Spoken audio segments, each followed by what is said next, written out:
Beware if some people say, well, I'm so smart, I won't have to pay for private banking, I'll just give it to the public bank, and if I need it, I'll call them and they'll give it to me. Welcome to the Hypno-Baby channel. I'm Dr. Natalie. I'm a retired family doctor who delivered 3,700 babies. This is your channel, so don't forget to comment, like, share, subscribe, and be amazed. Of course, there's a big medical disclaimer. This channel is for entertainment only. You use it at your own risk. I am a doctor, but I'm not your doctor. If you live in Montreal, Quebec, and you want to do cord blood banking, there's two ways. There's the private bank and there's the public bank. Public bank is through Quebec, which is the blood bank, the public blood bank. When you give the, and it's certain hospitals that you can donate, not every hospital, so inquire if that's the route you want to do. Beware if some people say, well, I'm so smart, I won't have to pay for private banking, I'll just give it to the public bank, and if I need it, I'll call them and they'll give it to me. It's a donation. You give it just like when you give blood. So if you give blood and then you need it, if you have surgery or anything, you cannot ask for your bag back. It doesn't go that way. Often they don't even leave trails of who donated what. They check everything, make sure that the blood does not contain HIV, hepatitis, and all kinds of diseases, but they don't have the exact name of the donor, to avoid this problem of people wanting their bags back, if ever. The private banks, there's a lot. Do your research.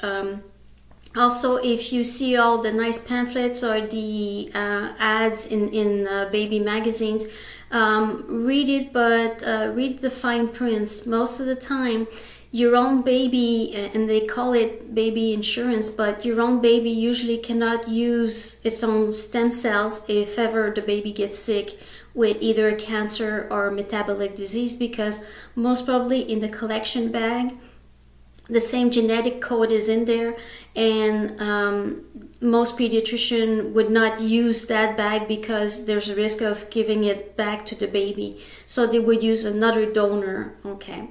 The other thing is they say, yes, it can help for a sibling that's sick. That's the best indication.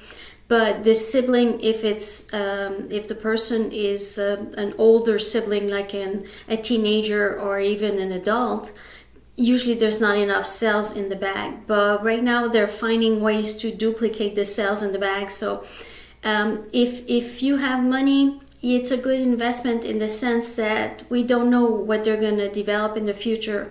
And there's so much research on stem cells, because that's what you get in cord blood banking is baby cells, so undifferentiated stem cells.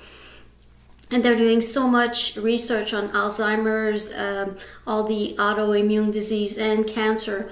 So yes, if you have the money, but we're talking in the thousands of dollars, so it's an investment.